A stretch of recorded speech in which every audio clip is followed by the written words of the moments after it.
চকবাজার ট্র্যাজেডিতে চিকিৎসাধীন আরও 2 জনের মৃত্যু, নিহতের সংখ্যা বেড়ে 69। হাইকোর্টে 4 রিটের শুনানি আজ।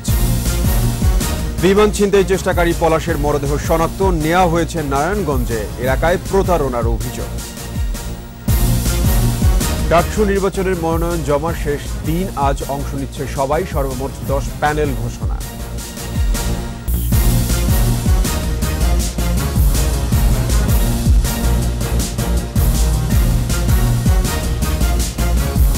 ফার্স্ট সিকিউরিটি ইসলামী ব্যাংক লিমিটেড সংবাদ শিরোনাম। আমন্ত্রণ জানাচ্ছি সকাল 9:21 সংবাদের, সাথে আছে আমি সাব্বির আহমেদ। এছাড়া সংবাদে আরও থাকছে, ঝিনাইদহ কৃষি প্রশিক্ষণ ইনস্টিটিউটে অভিনব উদ্যোগ, 60 একর জমিতে উৎপাদন হচ্ছে বিষমুক্ত ফসল, স্থানীয়দের মাঝে ব্যাপক চাহিদা।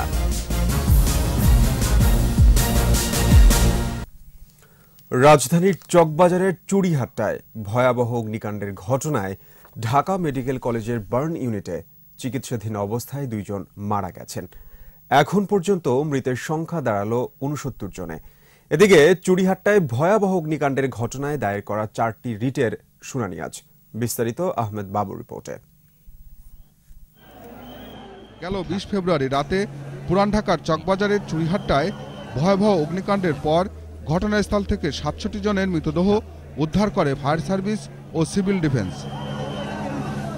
ঢাকা মেডিকেল কলেজ হাসপাতালের বার্ন ইউনিটে চিকিৎসাধীন ছিল 9 জন। গেল রাতে এর মধ্যে আনোয়ার হোসেন ও মোহাম্মদ সোহাগ নামে 2 জন মারা গেছে। অন্যদের অবস্থাও আশঙ্কাজনক। নিহতদের লাশ ঢাকা মেডিকেল কলেজের মর্গে রাখা হয়েছে। এ নিয়ে মৃতের সংখ্যা দাঁড়ালো 69 জন। এদিকে রাসায়নিক কারখানা অপসারণে 2টি ট্যাস্ক ফোর্স গঠন করেছে সিটি কর্পোরেশন। আগামী 1 এপ্রিলের মধ্যে পুরান ঢাকা থেকে সব ধরনের রাসায়নিক কারখানা ও কেমিক্যাল গুদাম সরিয়ে ফেলার ঘোষণা দেওয়া হয়েছে। 19টি মৃতদেহ শনাক্তের জন্য 38 জনের ডিএনএ নমুনা সংগ্রহ করা হয়েছে। 10 থেকে 22 দিনের মধ্যে ডিএনএ পরীক্ষা শেষ হবে বলে আশা করেছে সিআইডি।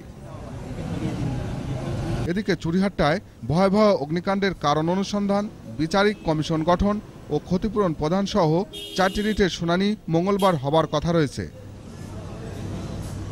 আহমদ বাবু, 21 টেলিভিশন, ঢাকা। বিমান ছিনতাই চেষ্টাকারী পলাশের মরদেহ শনাক্ত করেছেন তার বাবা। এর মধ্যে লাশ নেওয়া হয়েছে নারায়ণগঞ্জে গ্রামের বাড়িতে। নিহত পলাশ স্বজনদের কাছেও শৃঙ্খল হিসেবেই পরিচিত। পুলিশ বলছে, বিদেশে নেওয়ার ব্যাপারে এলাকার মানুষের কাছে টাকা নিয়ে প্রতারণা সহ বেশ কিছু অভিযোগ আছে তার বিরুদ্ধে। রবিউল ইসলামের ক্যামেরায় নারায়ণগঞ্জ প্রতিনিধি বিমল রায়ের রিপোর্ট, জানাচ্ছেন রাশিদুল আলম রাসেল। দুবাইগামী বিমান ছিনতাই চেষ্টার ঘটনায় কমান্ডো অভিযানে নিহত পলাশ আহমেদ নারায়ণগঞ্জের সোনারগাঁও উপজেলার দুধঘাটা গ্রামের বাসিন্দা। এলাকায় তার পরিচয় উচ্ছন্নে যাওয়া ছেলে, তাই ছেলের অপমৃত্যু বাবা পিয়ার জাহানের মনে দাগ কাটেনি। অবৈধ কথাবার্তা হতো না, মনে করেন ওই জানা যায় আগে, মনে করেন বিয়ে সাথে করছে, নিজে নিজে বাপ মার হোনা নাই, টাকা পয়সা নষ্ট করলে তারপরে আর আমি টাকা দিতাম না। 6 মাস 4 মাস পর যদি বাড়িতে আসতো, হয়তো আমি বাইরে থাকলে আইতো না, ফলা থাকতো, আমি বিয়ে করতো। আব্বা আমি বিদেশ যাইতেছি গা, তো আমার লোক দোয়া করো। তো আমি বলছি, তোর লোক দোয়া করবো কি, তুই তো কথাবার্তা শোনস না, তো যদি যাস গা তো এই ভালো হয়ে চলিস, ভালো হয়ে থাইস, এতটুকু হলো কথা। স্থানীয় মানুষের কাছে প্রতারণার অভিযোগও আছে তার বিরুদ্ধে। তবে তার বিমান ছিনতাই অপচেষ্টার ঘটনায় বিস্মিত পরিচিতজনরা। পুলিশ জানিয়েছে, তার বিরুদ্ধে বিদেশে কর্মী পাঠানোর নামে এলাকার অনেকের কাছ থেকেই টাকা হাতিয়ে নিয়ে প্রতারণার অভিযোগ রয়েছে। অন্য কোনো বিষয়ে মামলা আছে কিনা তাও খতিয়ে দেখছে পুলিশ। সে এলাকাবাসীর কাছ থেকে যে বিভিন্ন সময় দুবাই বিভিন্ন জায়গায় যাওয়ার জন্য টাকা পয়সা নিত, তার বিরুদ্ধে একটা চিটিংয়ের তার একটা অভ্যাস ছিল।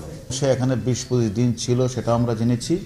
সিমলা 2-3 দিন এখানে আসছিল, এটা আমরা জেনেছি।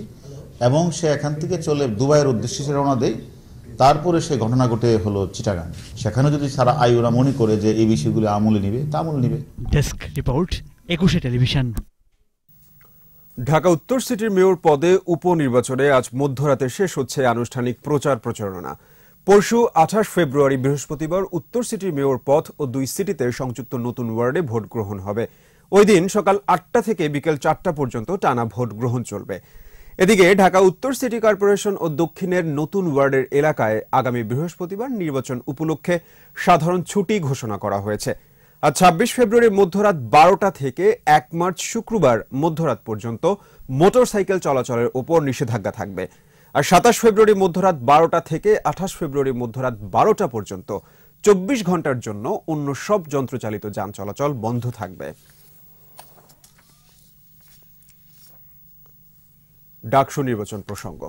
ঢাকা বিশ্ববিদ্যালয়ে কেন্দ্রীয় ছাত্র সংসদ নির্বাচনের মনোনয়ন জমার শেষ দিন আজ। ২৮ বছর পর নির্বাচনে অংশ নিচ্ছে প্রায় সবগুলো ছাত্র সংগঠন।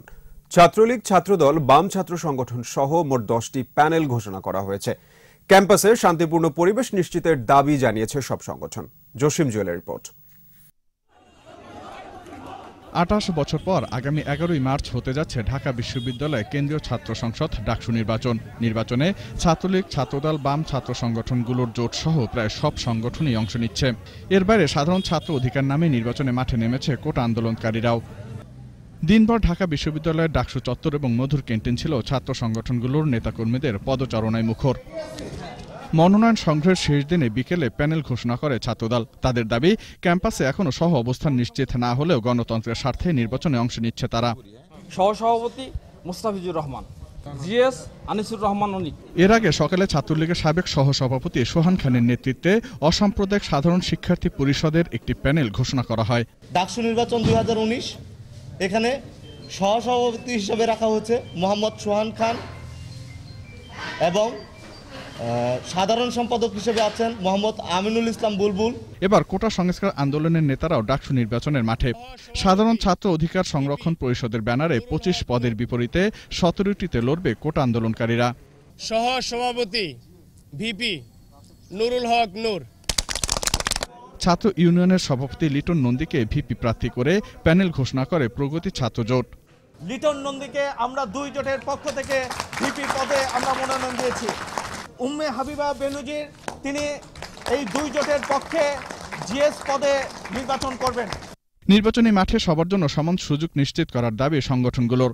যে ৭ দফা ছিল, কোনো দফাই এখন অবধি পরিপূর্ণভাবে পূরণ হয়নি। বিশ্ববিদ্যালয় ক্যাম্পাসে যে যতটুকু আমরা সহাবস্থান নিতে পেরেছি, আমরা ওই অনুযায়ী আমরা হলগুলোতে ওইভাবে আমরা অবস্থান নিতে সহাবস্থানটা নিশ্চিত হচ্ছে না।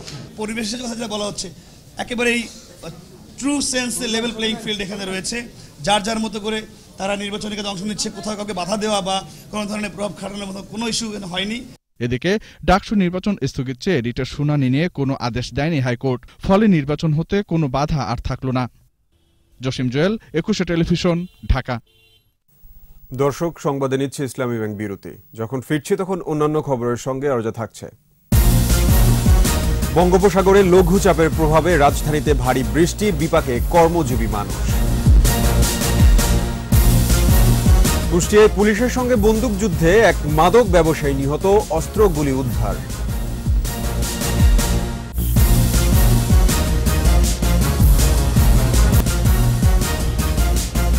আমন্ত্রণ আবারও সকাল ৯টার ২১ সংবাদে। বঙ্গোপসাগরে লঘুচাপের কারণে রাজধানী সহ দেশের বিভিন্ন অংশে ভারী বৃষ্টি হয়েছে। সকাল থেকে আকাশ মেঘাচ্ছন্ন, কোথাও কোথাও দমকা হাওয়ার সঙ্গে গুড়ি গুড়ি বৃষ্টি হচ্ছে।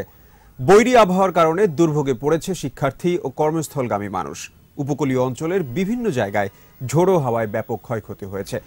আবহাওয়ার পূর্বাভাসে বলা হয়েছে, খুলনা, বরিশাল, ঢাকা, ময়মনসিংহ ও সিলেট বিভাগের অনেক জায়গায় এবং রাজশাহী, রংপুর ও চট্টগ্রাম বিভাগের কিছু কিছু জায়গায় ঝোড়ো হাওয়া সহ বৃষ্টি অথবা বিক্ষিপ্তভাবে শিলাবৃষ্টি হতে পারে। লঘুচাপটি এখন দক্ষিণ বঙ্গোপসাগরে অবস্থান করছে। কুষ্টিয়ার কুমারখালীতে পুলিশের সঙ্গে বন্দুকযুদ্ধে এক মাদক ব্যবসায়ী নিহত হয়েছে। রাত ৩:৩০টার দিকে উপজেলার আদাবাড়িয়া এলাকায় চেচুয়া বিলের পাশে মাদক উদ্ধারে অভিযান চালায় পুলিশ। এ সময় বন্দুকধারীরা পুলিশকে লক্ষ্য করে গুলি ছোড়ে, পুলিশও পাল্টা গুলি চালায়। পরে ঘটনাস্থল থেকে গুলিবিদ্ধ ইমদাদ খুনকারকে উদ্ধার করে হাসপাতালে নেয় পুলিশ। কর্তব্যরত চিকিৎসক তাকে মৃত ঘোষণা করে। পুলিশের দাবি, নিহত ইমদাদ চিহ্নিত মাদক ব্যবসায়ী। ঘটনাস্থল থেকে একটি বিদেশি পিস্তল সহ ইয়াবা উদ্ধার করা হয়েছে।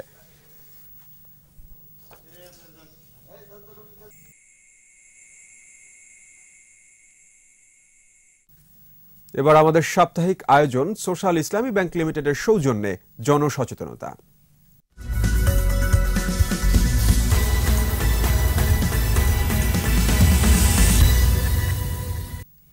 লেখাপড়ার পাশাপাশি বিষমুক্ত ফসল উৎপাদন করছে ঝিনাইদহ কৃষি প্রশিক্ষণ ইনস্টিটিউটের শিক্ষার্থীরা।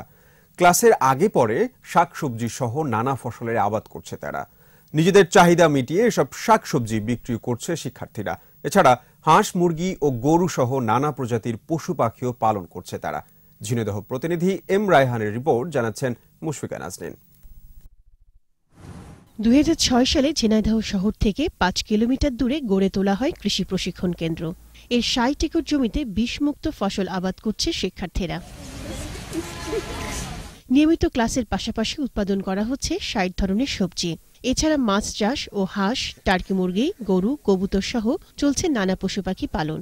এতে কাজ করছে 36 জন শিক্ষার্থী। তারা আমাদেরকে এগুলো হাতে কলমে শেখায় যে এগুলো এভাবে করতে হবে। গোলাপ বাগানের ঘাসগুলো পরিষ্কার করছি যাতে গাছগুলো সুস্থ সবলভাবে থাকে। সকাল 9টা থেকে 1 ঘন্টা কাজ করি, তারপরে 2টো থেকে আবার ক্লাস শুরু হবে। এর আগে কখনো কুদাল বানিয়ে নিতে হাত দিইনি। এখানে ভর্তি হওয়ার পরে প্রথম আমি এগুলোতে হাত দিয়েছি। আমি আমার মাঠে কাজ করে গোলাপ সম্পর্কে অনেক কিছু জানতে পারছি। এখানকার উৎপাদিত সবজি কিনছেন স্থানীয়রা। কম দামে বিষমুক্ত সবজি পেয়ে খুশি তারা। সবচেয়ে বড় যেটা আমার কাছে মনে হয় যে আমরা একটা বিষমুক্ত সবজি এই জায়গা থেকে পাচ্ছি। হাতে কলমে যে অর্জিত জ্ঞানটা এরা মাঠ পর্যায়ে যখন সেটা প্রয়োগ করবে, আমি মনে করি কৃষি ক্ষেত্রে এটা যুগান্তকারী আলোড়ন আসবে। শিক্ষার্থীদের আত্মনির্ভরশীল করতেই এমন উদ্যোগ বলে জানালেন প্রকল্পের মূল উদ্যোক্তা। চাকরি নাও পায় তারা অন্তত নিজেরা নিজেদের জমির উপরে কাজ করে যাতে তাদের সংসার জীবন সুপোষিতভাবে চালাতে পারে। সরকার মহোদয় যদি আমাদের দ্রুত সাড়া দেয়, তাহলে আমরা কিন্তু এই যে 500-600 ছেলে মেয়েকে আমরা সঠিকভাবে আধুনিক কৃষি যন্ত্রপাতির উপরে প্রশিক্ষণ দিয়ে তাদেরকে আরও আধুনিক উন্নত বাংলাদেশের মতন দক্ষ করে তাদের গড়ে তুলতে পারতাম। ঝিনাইদহের এই মডেল দেশের সকল কৃষি প্রশিক্ষণ ইনস্টিটিউটে চালু করা হলে কৃষিতে দেশ আরও সমৃদ্ধ হবে বলে মনে করেন সংশ্লিষ্টরা। মুশফিকা নাজনীন, 21 টেলিভিশন।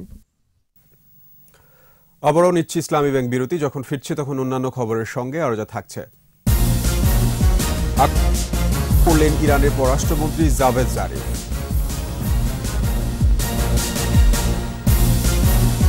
নেইমারকে পেতে রোনালদোকে ছেড়েছিল রিয়াল।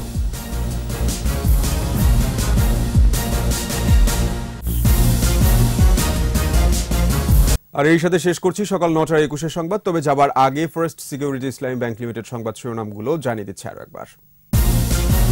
চকবাজার ট্রাজেডিতে চিকিৎসাধীন আরো 2 জনের মৃত্যু, নিহতের সংখ্যা বেড়ে 69। হাইকোর্টে 4 রিটের শুনানি আজ। বিমান ছিনতাই চেষ্টাকারী পলাশের মরদেহ শনাক্ত, নেওয়া হয়েছে নারায়ণগঞ্জে। এলাকায় প্রতারণার অভিযোগ। ডাকসু নির্বাচনের মনোনয়ন জমার শেষ দিন আজ। অংশ নিচ্ছে সর্বোপরি 10 প্যানেল।